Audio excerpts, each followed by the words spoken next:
Behind the gilded gates and ceremonial grandeur lies a palace filled with bizarre secrets most visitors never imagine. From ancient fossils embedded in its walls to a teenager who broke in 3 times, Buckingham Palace harbors stranger tales than any royal drama could script.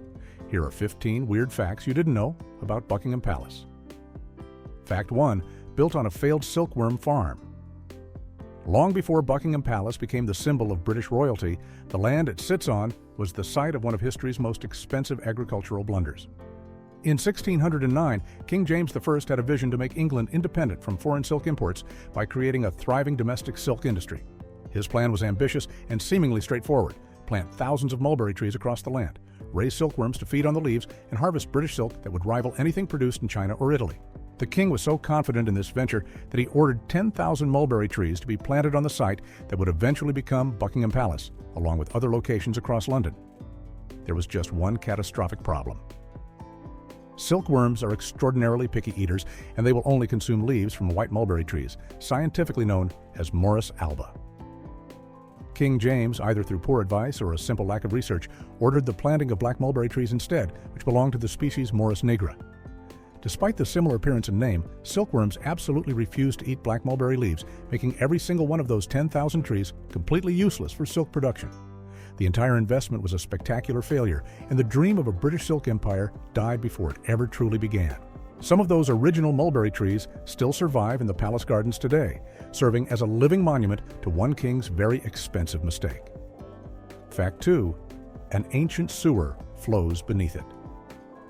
Beneath the opulent ballrooms and gilded staterooms of Buckingham Palace flows a dark secret that most visitors would never suspect: an ancient river that now serves as one of London's main sewers. The River Tyburn once flowed freely above ground through what is now some of the most expensive real estate in the world, meandering from Hampstead Heath down through Marylebone and Green Park before joining the Thames. As London expanded and developed over the centuries, the Tyburn gradually disappeared from view, buried beneath streets and buildings as the city grew upward and outward. By the time Buckingham Palace was constructed in its current form, the river had already been forced underground and converted into a sewer system. Today, the Tyburn still flows directly underneath the palace grounds, but it's been transformed into a 3-meter-wide brick-lined sewer pipe that carries wastewater from North London all the way to the Thames. During heavy rainstorms, the flow can become quite substantial, creating an underground river of sewage rushing beneath the feet of royalty and state visitors.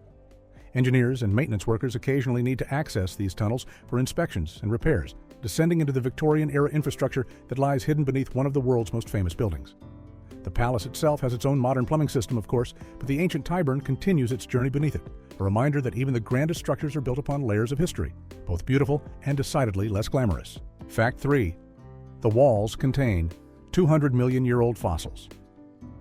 When you look at the honey-colored stone walls of Buckingham Palace, you're actually gazing at the remains of countless creatures that lived and died in ancient seas long before humans ever walked the earth. The palace was constructed using massive quantities of oolitic limestone, a type of sedimentary rock quarried primarily from sites across England, including the famous Portland stone quarries in Dorset. This limestone has an extraordinary origin story that stretches back to the Jurassic period, roughly 200 million years ago. During that era, much of what is now England was covered by warm, shallow tropical seas teeming with microscopic organisms. These tiny creatures, along with minerals in the water, gradually formed small spherical grains called oids through a process of chemical precipitation, layer upon layer, building up around particles suspended in the water. Over millions of years, millions. These oids accumulated on the seafloor in massive deposits, eventually being compressed and cemented together to form solid limestone. The result is a stone that's not just beautiful and durable for construction, but also literally composed of fossilized ancient life. If you were to examine the palace walls closely under magnification, you would see the individual oids, each one a tiny time capsule from the age of dinosaurs. Some blocks also contain visible fossils of larger marine creatures like ammonites and shell fragments from animals that swam in those ancient seas. So in a very real sense, Buckingham Palace isn't just built on history, it's built from history, its very structure incorporating the mineralized remains of organisms that lived when dinosaurs roamed the earth. Fact 4. A teenager broke in 3 times. One of the strangest security breaches in royal history involved not a trained spy or professional thief, but a curious teenage boy with an unusual obsession. Edward Jones, who became known in newspapers as Boy Jones, managed to infiltrate Buckingham Palace not once, not twice, but 3 separate times between 1838 and 1841, during Queen Victoria's early reign. His first break-in occurred in December of 1838, when he somehow managed to enter the palace through an unlocked window and wandered the corridors for several days undetected. During his unauthorized stay, Jones helped himself to food from the kitchens, reportedly sat on the throne in one of the staterooms, and according to some accounts, even stole a pair of Queen Victoria's undergarments as a souvenir. When he was finally discovered and arrested, the authorities were baffled by how a working-class teenager had managed to evade the palace guards and staff for so long. After his release, Jones broke in a second time just a year later, in December of 1839, once again entering through an unsecured area. This time he was caught more quickly, but the incident caused considerable embarrassment to the royal household and raised serious questions about palace security. Incredibly, Jones managed to break in yet a third time in March of 1841, proving that the palace had failed to adequately secure its premises even after 2 previous intrusions. The young man became something of a celebrity in Victorian London, with newspapers covering his exploits extensively. Authorities eventually grew so frustrated with Jones that they sent him to work as a laborer on a ship, hoping to keep him far from the palace permanently. Fact 5. The architect was fired for overspending. The grand transformation of Buckingham Palace from a modest townhouse into a royal residence worthy of the British monarchy came at a cost that would make even modern government contractors blush. King George IV commissioned the renowned architect John Nash to oversee the palace's expansion and renovation in 1825 with an agreed budget of £252,690, already an enormous sum for the time. Nash, who had previously designed Regent Street and other iconic London landmarks, had ambitious plans for creating a palace that would rival any royal residence in Europe. He envisioned sweeping colonnades, a magnificent marble arch as the main entrance, and lavishly decorated staterooms that would showcase British craftsmanship and wealth. However, as construction progressed, the costs began to spiral wildly out of control. By 1830, the expenses had more than doubled to over £613,000, causing a scandal in Parliament and among the public. The massive cost overruns were partly due to Nash's perfectionism and constantly changing designs, but also because of the expensive materials and highly skilled craftsmen required to achieve his vision. When King George IV died in 1830, Nash lost his royal protector, and the new king, William IV, along with Parliament, had had enough of the endless spending. Nash was abruptly fired before the project was even completed, stripped of his position, and publicly blamed for the financial disaster. Adding insult to injury, while other architects who worked on royal projects typically received knighthoods for their service, Nash was denied this honor entirely. He died just a few years later in 1835, his reputation tarnished despite creating one of the most iconic buildings in the world. Fact 6. It employs a full-time fendersmith. Among the more than 800 staff members who work at Buckingham Palace, maintaining everything from the gardens to the priceless art collection, there exists a job so specialized that most people have never heard of it. The palace employs a full-time fendersmith, a person whose entire professional responsibility centers on the care and maintenance of metal fenders. For those unfamiliar with the term, a fender is the decorative and functional metal barrier placed in front of a fireplace to prevent sparks and embers from escaping onto the floor and to protect people from getting too close to the flames.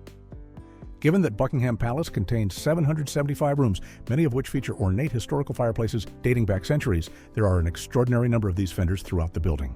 Each one requires regular cleaning to remove soot and tarnish, polishing to maintain their shine, and occasional repairs when damage occurs from age or use. The metal work on these fenders is often highly detailed, featuring intricate designs, royal crests, and decorative elements that require careful attention to preserve properly. Some of the fenders are valuable historical artifacts in their own right, crafted by master metalworkers from brass, copper, or steel using traditional techniques. The fendersmith must understand different metals and their properties, know historical cleaning methods that won't damage antique pieces, and possess the skill to perform delicate repairs without compromising the fender's structural integrity or historical authenticity. While it might seem unusual to dedicate an entire position to this specific task, it reflects the palace's commitment to preserving every detail of its historical character and the sheer scale of maintaining a working royal residence that also functions as a living museum. Fact 7. 2 clockmakers. Wind 350-plus clocks. Weekly time never stops at Buckingham Palace, and neither do the people responsible for keeping track of it. The palace employs a dedicated master clockmaker along with 2 horological conservators whose job is to maintain and wind more than 350 clocks and watches scattered throughout the building's 775 rooms. This collection includes everything from massive grandfather clocks that stand over 2 meters tall to delicate pocket watches displayed in glass cases. From ornate mantel clocks adorning the fireplaces of staterooms to complex astronomical clocks that track not just the time but also the phases of the moon and the positions of celestial bodies. Many of these timepieces are priceless historical artifacts, some dating back several centuries, created by master horologists whose names are legendary in the world of clockmaking. The three-person team follows a strict weekly schedule, methodically working their way through the palace to ensure that every clock continues running accurately. Winding a clock is far more complicated than most people realize, especially with antique pieces that require precise tension in their springs and careful handling to avoid damage to delicate internal mechanisms. Each clock has its own personality and quirks. Some need to be wound every day, others once a week, and each requires a slightly different technique based on its age, design, and mechanical complexity. Beyond just winding, the team must also regulate the clocks to ensure they keep accurate time, clean and oil the movements periodically, and perform repairs when components wear out or break. They maintain detailed records of every timepiece, documenting its history, condition, and maintenance schedule. Some of the most important clocks in the collection require such specialized knowledge that only these trained conservators are allowed to touch them, preserving horological expertise that has been passed down through generations of palace clockmakers. Fact 8. Jimmy Carter's controversial kiss. When President Jimmy Carter visited London in 1977 for a NATO summit, he committed what many considered a serious breach of royal protocol that allegedly left a lasting impression, and not in a good way. According to various reports from those close to the royal family, during his meeting with the Queen Mother, Carter greeted her by kissing her directly on the lips, a gesture that would have been considered shockingly inappropriate by British royal standards. Royal protocol is extremely specific about physical contact, with strict rules about bowing, curtsying, and handshakes, and any deviation from these established norms is considered disrespectful. A kiss on the lips from someone outside the immediate family would have been seen as a particularly egregious violation of personal boundaries and royal dignity. The incident reportedly did not sit well with the Queen Mother at all. In fact, according to statements attributed to people who knew her well, she later described President Carter as one of only 3 people she truly disliked in her entire life. A remarkable statement from someone known for her diplomatic grace and who had met countless world leaders, politicians, and dignitaries over her many decades in public life. It's worth noting that Carter was known for his informal, friendly American style, which sometimes clashed with the more formal expectations of European diplomatic settings. What he may have intended as a warm, genuine greeting would have been perceived as inappropriate familiarity with a senior member of the British royal family. The incident serves as a fascinating example of how cultural differences in personal space, greeting customs, and formality can create lasting diplomatic tensions, even between close allies like the United States and United Kingdom. Whether Carter was aware of the offense he had caused or simply dismissed it as overly stuffy British formality remains unclear. Fact 9. Secret tunnels with unexpected residents. Buckingham Palace sits atop a network of underground tunnels and passages, some of which date back centuries and were built for various purposes, ranging from servant access routes to potential emergency escape routes during times of danger. During World War II, King George VI and Queen Elizabeth, who would later become known as the Queen Mother, decided to personally explore some of these underground spaces beneath their home, likely out of both curiosity and security concerns during the bombing campaigns. What they discovered during one of these exploratory missions was both surprising and somewhat concerning. They encountered a man living in the tunnels who claimed to be from Newcastle. When questioned about how he had gained access to these supposedly secure underground spaces beneath the royal residence, the man's explanation was remarkably casual. He told the king and queen that he was there as a friend of a friend, as if he had been invited to stay in someone's spare bedroom rather than trespassing in secret tunnels beneath the most famous palace in Britain. The story raises numerous questions about security at the palace during the war years and how this individual managed not only to access the tunnels but apparently to take up residence there for some period of time without being detected by guards or staff. It's unclear whether the man was homeless and seeking shelter from the bombing raids that were devastating London, whether he had some legitimate connection to palace staff who had helped him, or whether he simply discovered an unsecured entrance and decided to make himself comfortable in the relative safety of the underground passages. The incident was reportedly kept quiet at the time, likely to avoid embarrassment and to prevent others from getting similar ideas about finding refuge beneath the palace. What happened to the man after his discovery by the royal couple remains unknown. Fact 10. The swimming pool has unique etiquette rules. Buckingham Palace contains a swimming pool that was built in the 1930s, providing a private recreational facility for the royal family and, under certain circumstances, for palace staff members. However, using this pool comes with a very particular set of etiquette rules that reflect the complex relationship between royalty and their employees. The most important rule concerns what happens when a member of the royal family arrives at the pool while staff members are swimming. If staff are using the pool and a royal family member enters the area, the staff members are expected to immediately exit the water unless they are specifically invited to remain. This protocol reflects the traditional deference shown to royalty and ensures that the family always has priority access to the facility. However, there's a fascinating exception to the usual strict formality that governs interactions between royals and staff throughout the rest of the palace. The swimming pool is reportedly the only location in the entire palace where staff members are permitted to address members of the royal family by their first names rather than by their proper titles. This unusual relaxation of protocol creates a somewhat more casual atmosphere in this private recreational space, acknowledging perhaps that swimming and water activities naturally lend themselves to a less formal environment. The contrast between these two rules, the requirement to immediately exit the pool when royals arrive, but the permission to use first names, creates an interesting balance between maintaining royal privilege and dignity, while also allowing for a slightly more relaxed and human interaction in this particular setting. It's worth noting that very few staff members likely have regular access to the pool, so for most palace employees, these rules remain theoretical rather than practical considerations in their daily work lives. Fact 11. It survived 9 German bombing raids. During World War II, Buckingham Palace became a target for German bombers seeking to damage British morale by striking at the heart of the British monarchy. Over the course of the war, the palace was hit directly 9 separate times by German bombs, with the most serious attack occurring on September 13, 1940. During that raid, 2 German bombers flew down the mall in broad daylight and dropped 6 bombs on the palace grounds. 2 of them failed to explode, 1 destroyed the palace chapel, 2 hit the quadrangle just yards from where King George VI and Queen Elizabeth were sheltering, and 1 demolished the swimming pool. Despite the very real danger and the fact that the palace was clearly not safe, King George VI and Queen Elizabeth absolutely refused to evacuate London or move to a safer location in the countryside. Their decision to stay was deeply symbolic and had a profound impact on British morale during the darkest days of the war. When the working-class neighborhoods of London's East End were being devastated by nightly bombing raids, with thousands of ordinary citizens losing their homes and sheltering in underground stations, it would have been devastating to morale if the royal family had abandoned London for their own safety. After the palace was bombed, Queen Elizabeth made a statement that became famous throughout Britain. She said that she was actually glad the palace had been hit, because now she could look the East End in the face, meaning that she and the king had shared in the suffering and danger that ordinary Londoners were experiencing every night. This statement resonated deeply with the British public and reinforced the image of the royal family as standing with their people during the nation's greatest crisis. The bomb damage to the palace was eventually repaired after the war, but the memory of the royal family's refusal to seek safety remained a powerful symbol of British resilience. Fact 12. A secret door in the drawing room. The White Drawing Room at Buckingham Palace contains one of the building's most theatrical architectural features, a hidden door that allows the monarch to make dramatic surprise entrances during formal state occasions.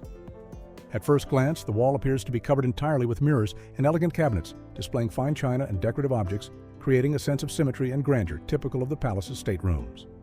However, one section of this wall is actually a cleverly concealed door designed to be completely invisible when closed. The door is disguised as part of the mirrored panels and cabinet work, with the join between the door and the surrounding wall so expertly crafted that guests in the room cannot detect it unless they already know it's there.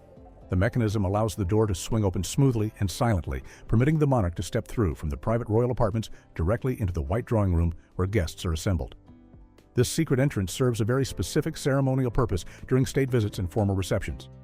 Guests are typically gathered in the White Drawing Room, often chatting among themselves while waiting, when suddenly and without warning, a section of the wall opens and the Queen or King emerges to greet them. The surprise element creates a memorable moment and adds a touch of theater to the formal proceedings, while also solving the practical problem of how to manage the monarch's entrance without the awkwardness of having them walk through crowds of guests or wait outside the door. The door also provides the monarch with flexibility during events, allowing them to circulate between the staterooms and their private apartments without having to use the main corridors where staff or other visitors might be present. Fact 13.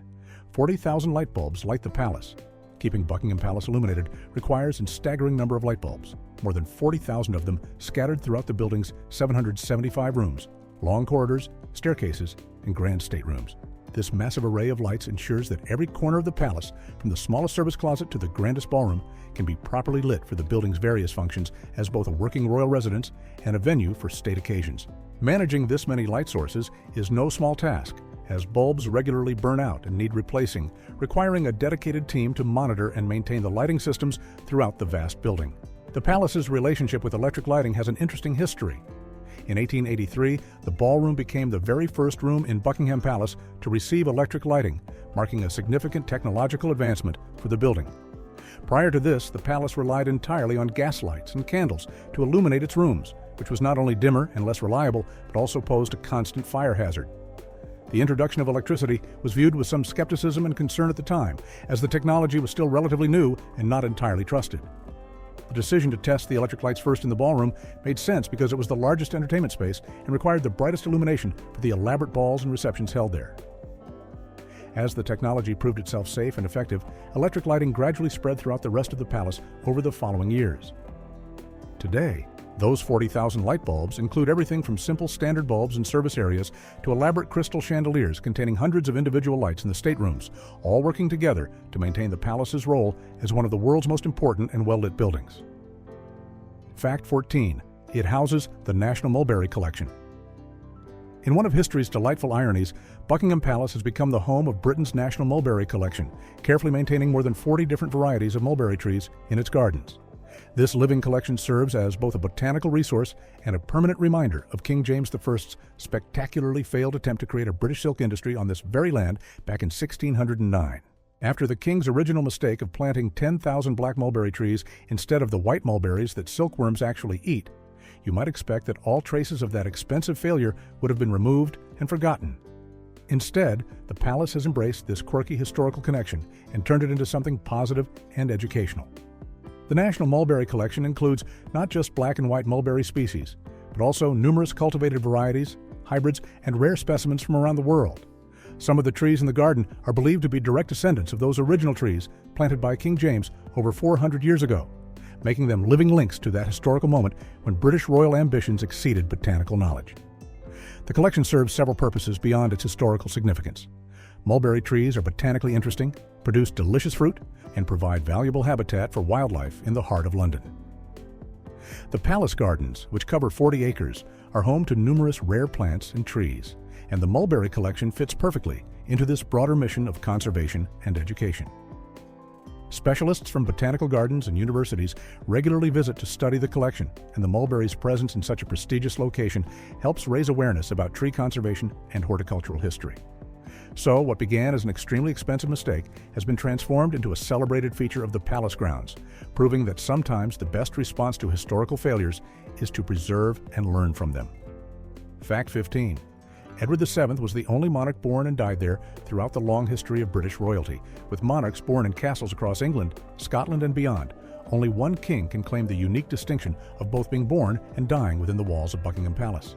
Edward VII, who lived from 1841 to 1910, was born in Buckingham Palace on November 9, 1841, making him one of the first members of the royal family to be born in the palace since it became the official royal residence under Queen Victoria.